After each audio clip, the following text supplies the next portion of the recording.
Hello, I'm Jasmine with the Quintessential Gentleman magazine. How you doing? Hey, how are you? Doing what I can do while I can still do it. Look, hey, aren't we all Yeah, trying to do what man. we still can do? So, real quick, I'm happy to have this opportunity to just talk to you really quickly about your role and about, what you're doing with this classic movie that has been brought back to life in a great way. So we're Yeah. excited to see it. So not gonna hold you too long, but my question for you is, as a as a black man in this type of film, how does it feel to, this is a classic film. How does it feel to portray Black parenthood in a film like this? I think it opens up a few doors as far as visibility to what it would look like to be not only a Black parent in this film, but also a Black co-parent.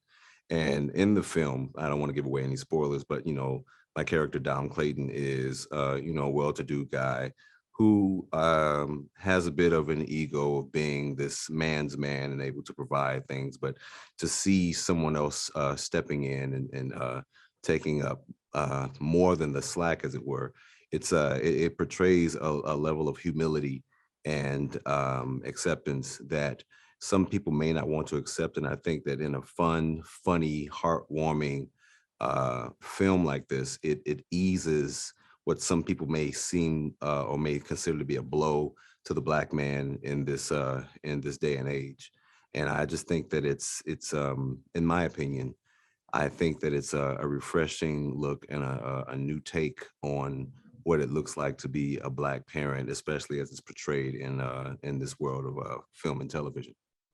Wow, great answer. So I want to jump back to when you said about it being funny, this being a funny film, and that Yeah. nature. So, you know, we know you mostly from other great films and things that you've done, but most notably recently as Davis on Queen Sugar. Yeah. So how is that role as a father in that film how is it, how did you prepare for this? How is it different in a way, like from being that serious father to now you're being the juggle it all father and Chief Right. Father?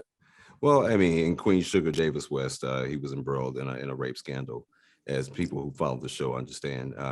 In this film, it's just that Dom Clayton is not necessarily the bad guy, but he's kind of absent. And to come back in, like I said, with his machismo and his money and his size and his being this bigger than life figure, coming in and seeing someone that he may consider to be not as, I wouldn't say capable, but not as uh, strong as he is by his self perception. It's a highly idealized perception that he has, and it brings him to a place of humility. Whereas Davis West compared to Dom, Davis he has to redeem himself, as where Dom has to take a step back. Davis is trying to catch up and get reaccepted. Dom is not just not accept. He's not accepted, but he has to take a second chair to the parenting, but not necessarily being out of the picture, but having to share that responsibility. I don't think that they're too different, because Davis is he's a former professional basketball player, whereas Dom is a professional athlete as well. Yeah. But the dynamic is different in that one has to apologize for his wrongdoing, and the other has to come in and say, "Hey, I'm still worthy. I just have to step up more." And I say that because I don't want to give away any spoilers. Right. But yeah, they're similar in some ways, but in a lot of ways different, especially with the tone of Queen Sugar compared to this film. It's more Yeah. heartwarming and fun, not as dramatic and heavy in some instances. Right. And we're so excited. So I'm excited. I'm great nervous, job. actually. Keep going. Thank you so much for everything that you're doing. And thank you for talking to the Q Gentleman magazine. I appreciate it. No problem. Thanks for having You me. take care. Have a good one. All right now.